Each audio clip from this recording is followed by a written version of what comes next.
Olá pessoal, tudo bem? Hoje vamos falar sobre um assunto que gera muitas dúvidas aos contadores e empresários, que é sobre os anexos do Simples Nacional e sobre como deve ser calculado o fator R. Acompanhe! O Simples Nacional é um regime tributário criado exclusivamente para as microempresas e empresas de pequeno porte.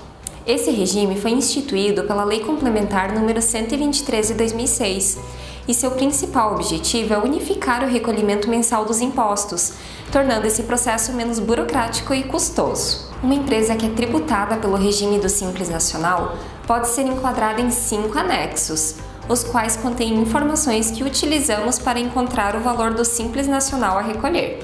Os dados eles são diferentes em cada anexo e você deve primeiro identificar em qual anexo que se encaixa a sua atividade, pois o que determina se a empresa se enquadra em um anexo é a atividade dela. O que difere a tributação a ser paga em cada anexo é a alíquota de cada faixa de faturamento e o valor a deduzir, bem como o percentual de repartição dos impostos de acordo com a atividade. Por exemplo, as empresas de comércio se enquadram no anexo 1, empresas que são do ramo industrial se enquadram no anexo 2.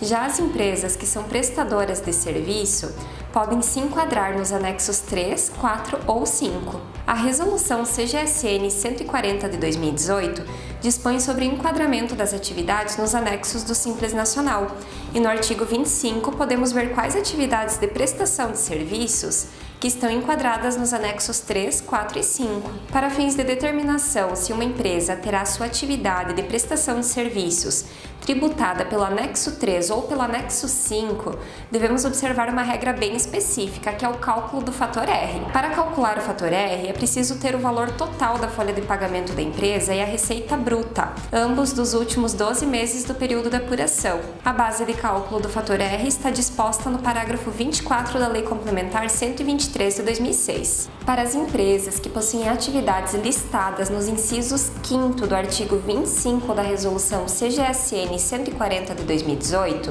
elas deverão efetuar o cálculo do fator R, e quando esse fator for igual ou superior a 0,28, a tributação será pelo anexo 3, e quando esse fator R for inferior a 0,28, a empresa será tributada pelas alíquotas do anexo 5.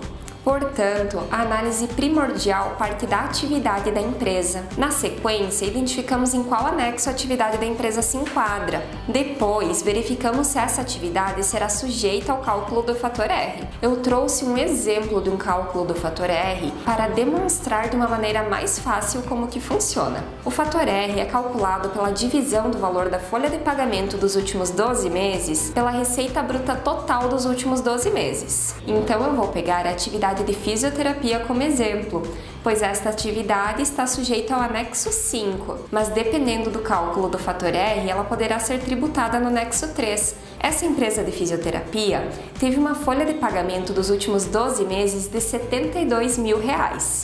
E ela apresentou também uma receita bruta total dos últimos 12 meses de R$ 120 mil. Ou seja, neste mês, essa empresa teve um fator R de 0,60.